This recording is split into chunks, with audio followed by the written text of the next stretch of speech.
এইটো কেমেৰালৈ দেখাই দিয়কচোন।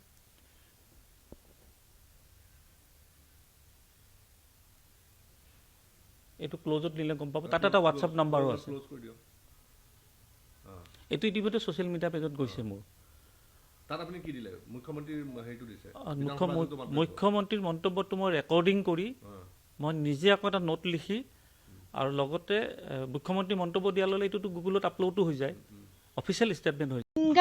ছিংগাপুৰ আৰক্ষীয়ে দুলু আহমেদ ডাঙৰীয়াক কি মেইল যোগে পঠিয়ালে আৰু দুলু আহমেদ ডাঙৰীয়াই কি তাত গৈ পেলাই কি তেওঁ এনে কি আৰক্ষীৰ লগত কথা পাতিলে আৰু সেইদিনাখন ছিংগাপুৰলৈ যিহেতু দুলু আহমেদ ডাঙৰীয়া গৈছিলে, সেই জেগাত জুবিন গাৰ্গ ডাঙৰীয়া য'ত মৃত্যু হৈছে তালৈও গৈছিলে আৰু তাত আৰক্ষীৰ ওচৰত কি গোচৰ দিলে আৰু বহুতখিনি তেওঁ মানে ইয়াৰ জুবিন গাৰ্গ ডাঙৰীয়াৰ বিষয়ে যিখিনি কথা গম পাইছিল দুলু আহমেদ ডাঙৰীয়া হয়, সেইখিনি কথা গৈ পেলাই তেওঁ সেই ছিংগাপুৰত গৈ পেলাই তেওঁ সেই বাইটখিনি দি থৈ আহিলে।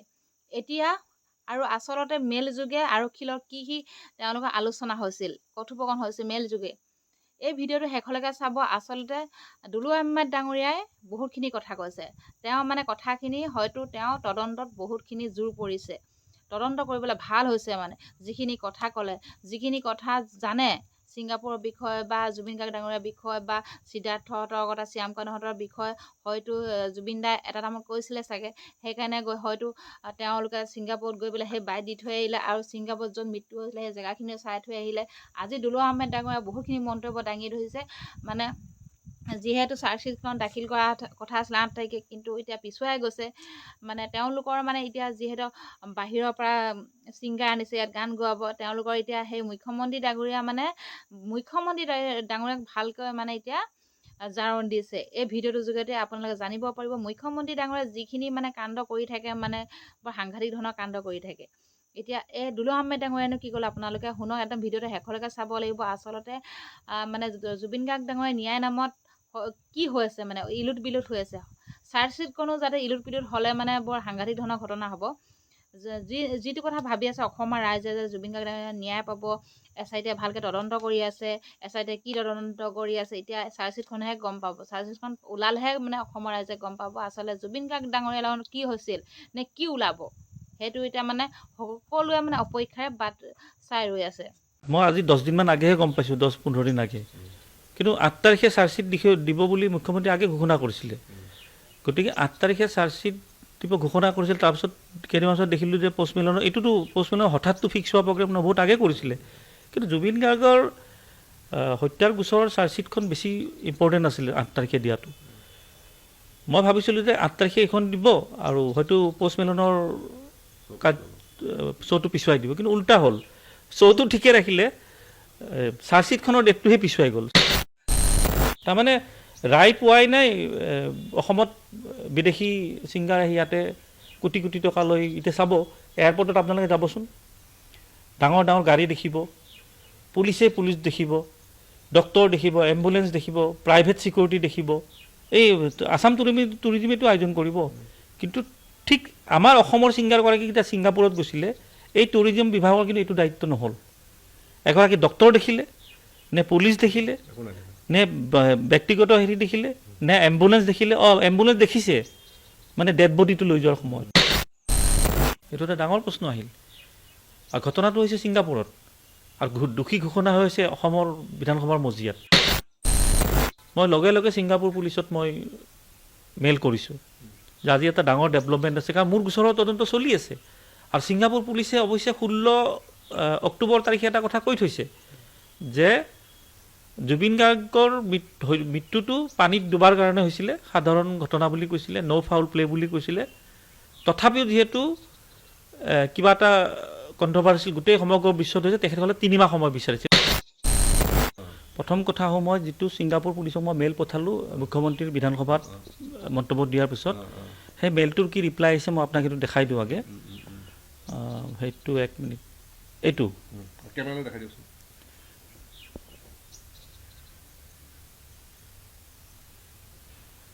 এইটো ক্লোজত দিলে গম পাব। তাত এটা হোৱাটছআপ নাম্বাৰো আছে। ক্লোজ কৰি দিয়ক। এইটো ইতিমধ্যে ছ'চিয়েল মিডিয়া পেজত গৈছে মোৰ। তাত আপুনি কি দিলে? মুখ্যমন্ত্ৰীৰ হেৰিটো দিছে। মুখ্যমন্ত্ৰীৰ মন্তব্যটো মই ৰেকৰ্ডিং কৰি মই নিজে আকৌ এটা নোট লিখি আৰু লগতে মুখ্যমন্ত্ৰী মন্তব্য দিয়াৰ লগে এইটোতো গুগলত আপলোডো হৈ যায়, অফিচিয়েল ষ্টেটমেণ্ট হৈ যায়, সেই গোটেইখিনি মই দিলোঁ। জুবিন গাৰ্গৰ ন্যায়ৰ বাবে ইতিমধ্যে SITয়ে তদন্ত কৰি আছে আৰু জুবিন গাৰ্গে ন্যায় পাবই লাগিব আৰু প্ৰতিজন অসমীয়াই বিচাৰিছে। কিন্তু মই এনে এজন অসমীয়াৰ লগত আছোঁ যোনগৰাকী অসমীয়াই, একমাত্ৰ অসমীয়া যোনে ছিংগাপুৰলৈ গৈছে। তেওঁ ইতিমধ্যে গোচৰ তৰিছে নিজাববীয়াকৈ। ছিংগাপুৰ আৰক্ষীৰ লগত তেওঁ প্ৰতিদিনে তেওঁ যোগাযোগত আছে আৰু সেইগৰাকী হ'ল দুলু আহমেদ ডাঙৰীয়া আমাৰ সৈতে আছে। আৰু দুলু আহমেদ ডাঙৰীয়া, যিহেতু আজি SIT ফালৰ পৰা সংবাদমেল দিয়া হৈছে, তেওঁলোকে কৈছে যে 12 অহা 12 তাৰিখে চাৰ্জশ্বিট দাখিল কৰা হ'ব, এখন চাৰ্জশ্বিট দাখিল কৰা হ'ব আৰু যিহেতু চাৰ্জশ্বিটখন শক্তিশালী হ'ব লাগিব সেইটো নিশ্চিত কথা। 7জনক গ্ৰেপ্তাৰ কৰা হৈছে, ইয়ত পাৰ্টিত থকা কেইবাজনকো গ্ৰেপ্তাৰ কৰা হৈছে অসমত, হয়।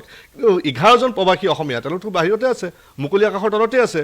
তদন্ত কেনেকুৱা হৈছে? আপুনি যিহেতু যোগাযোগত আছে ছিংগাপুৰ আৰক্ষীৰ লগত, তেওঁলোকে কি কৈছে? ছাৰ, প্ৰথম কথা, এই 8 তাৰিখ অহা পৰহি যিটো চাৰ্জশ্বিট দাখিল কৰাৰ কথা আছিল, এইটো 12 তাৰিখলৈ কৰিলে। আমিতো ৰখিব লাগিব, উপায় নাই। 12 তাৰিখৰ চাৰ্জশ্বিটখন যেতিয়া CIDয়ে বা SITয়ে যেতিয়া দাখিল কৰিব আদালতত, সেই দিনটো সমগ্ৰ অসমবাসীৰ বাবে খুব গুৰুত্বপূৰ্ণ হ'ব। আৰু লগতে মোৰ বিষয়টো মই আহিম বাৰু। আৰু এইকাৰণে গুৰুত্বপূৰ্ণ হ'ব, বিষয়টো দিনক দিনে জটিল হৈ গৈ আছে। প্ৰথম কথা, জুবিন গাৰ্গৰ যেতিয়া মৃত্যু হৈছিলে 19 ছেপ্টেম্বৰত, সাধাৰণ মৃত্যু, মানে বহুত ধৰণৰ কথা ওলাইছিলে। তাৰ লাহে লাহে বিষয়টো অন্যফালে মূৰ ল'লে আৰু বেছিকৈ মানে বিষয়টো অন্য মূৰ ল'লে যেতিয়া মুখ্যমন্ত্ৰীগৰাকীয়ে হত্যা বুলি কৈ দিলে। তথাপিও বাৰু হত্যা বুলি কোৱাৰ পিছতো অন্য মূৰ লৈছিলে। কিন্তু যেতিয়া সদনত কৈ দিলে, বিধানসভাৰ মজিয়াত, যে এজনে মাৰিছে 4জনে সহযোগ কৰিছে, মই আজিও কওঁ, ডাঠি কৈছে মুখ্যমন্ত্ৰী। এইটো সদনৰ মজিয়াত কৈছে, এইটো আৰু কোনো লোকঢাক কৰা বিষয় নহয়। মই সমগ্ৰ চাইছিলোঁ সেইটো।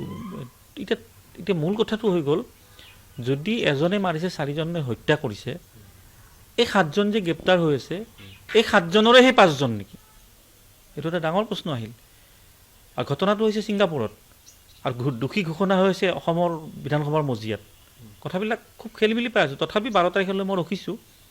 মুখ্যমন্ত্ৰীৰ যিদিনাখনে মই সদনত মন্তব্যটো চালোঁ, মই লগে লগে ছিংগাপুৰ পুলিচত মই মেইল কৰিছোঁ যে আজি এটা ডাঙৰ ডেভেলপমেণ্ট আছে, কাৰণ মোৰ গোচৰৰ তদন্ত চলি আছে।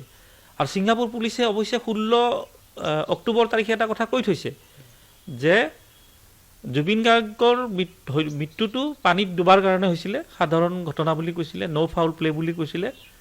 তথাপিও যিহেতু কিবা এটা কণ্ট্ৰভাৰ্চিয়েল গোটেই সমগ্ৰ বিশ্বত হৈছে, তেখেতসকলে 3 মাহ সময় বিচাৰিছিল। এইটো মই 16 অক্টোবৰৰ কথা কৈছোঁ, মই গোচৰটো দিয়াৰ পিছৰ কথা। সেই 3 মাহটো সম্পূৰ্ণ হোৱা নাই আৰু এতিয়ালৈ ছিংগাপুৰ পুলিচে চাৰ্জশ্বিট আদালতত দাখিল কৰা নাই। মানে যোনটো 3 মাহৰ ৰি-ইনভেষ্টিগেশ্যন তেওঁলোকে কৰিছিলে, মানে সময় যোনটো বিচাৰিছে ছিংগাপুৰ আৰক্ষীয়ে, সেইটো তেওঁলোকে এতিয়ালৈকে চাৰ্জশ্বিট দাখিল কৰা নাই। কেতিয়া হৈ যায়? যেতিয়া বন্ধ কৰি দিলে তেতিয়া ৰিঅ'পেন। এইটো বন্ধ হোৱাই নাই ছিংগাপুৰত। এইবিলাক বহুত খেলি মেলি কথা। তেতিয়া মই ছিংগাপুৰ পুলিচক ক'লোঁ যে মুখ্যমন্ত্ৰীয়ে সদনৰ মজিয়াত কৈছে, 126গৰাকী বিধায়কৰ সন্মুখত কৈছে যে জুবিন গাৰ্গক এজনে মাৰিছে, 4জনে সহযোগ কৰিছে, 8 তাৰিখে আমি চাৰ্জশ্বিট দাখিল কৰিম। গতিকে মোৰ গোচৰৰ তদন্তটো কি চলি আছে মোক জনাব নালাগে, কিন্তু ইয়াৰে ডেভেলপমেণ্টখিনি মোৰ গোচৰটোত মই জনোৱাটো দৰকাৰী। মই আপোনাক জনালোঁ আৰু তাৰে কপিখিনি মই দি দিম। তেতিয়া মোক তেখেতৰ লগালগ মেইল কৰিলে। ছিংগাপুৰ পুলিচ গোটেই বিশ্বৰ ভিতৰত বহুত শক্তিশালী বুলি ক'ব, 2-3 নং স্থানতে আছে। মোৰ আয়োগগৰাকীয়ে কৈছে যে মই 4 তাৰিখলৈ মই আপোনাৰ ৰাজহুৱা কৰিছোঁ চাব, এইটো মোৰ ছ'চিয়েল মিডিয়া পেজত আছে, যে মই 4 তাৰিখলৈ ছুটীত আছোঁ, মানে 4 ডিচেম্বৰলৈ। 4 ডিচেম্বৰলৈ যিকোনো ডেভেলপমেণ্ট থাকিলে আপুনি এই নম্বৰটোত হোৱাটছআপ কৰি দিয়ক। প্ৰথম কথা হ'ল, মই যিটো ছিংগাপুৰ পুলিচক মই মেইল পঠালোঁ মুখ্যমন্ত্ৰীৰ বিধানসভাত মন্তব্য দিয়াৰ পিছত, সেই মেইলটোৰ কি ৰিপ্লাই আহিছে মই আপোনাক সেইটো দেখাই দিওঁ আগে। সেইটো 1 মিনিট, এইটো কেমেৰালৈ দেখাই দিয়কচোন।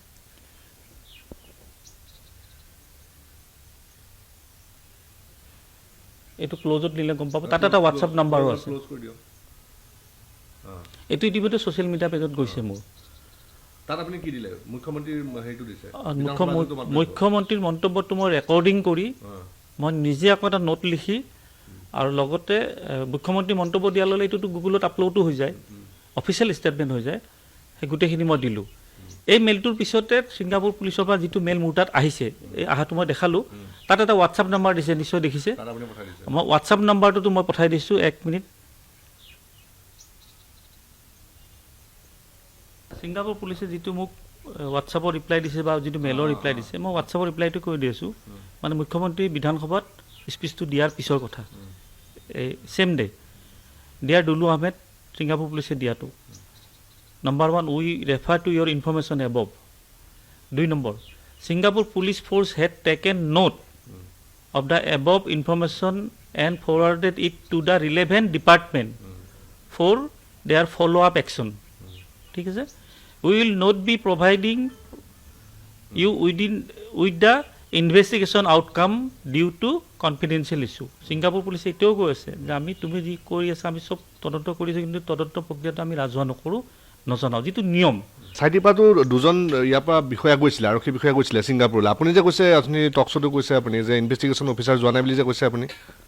মোৰ বিবেক বুদ্ধিয়ে, মই নাজানো ভাই, নতুনকৈ যদি কিবা প্ৰশাসনৰ কিবা আইন এইবিলাক চেঞ্জ হৈছে বিধানসভাত মই নাজানো, কাৰণ আজিকালিতো এইটো কি সপ্তাহে সপ্তাহেতো এইখন বহি থাকে, কেবিনেট বহি থাকে।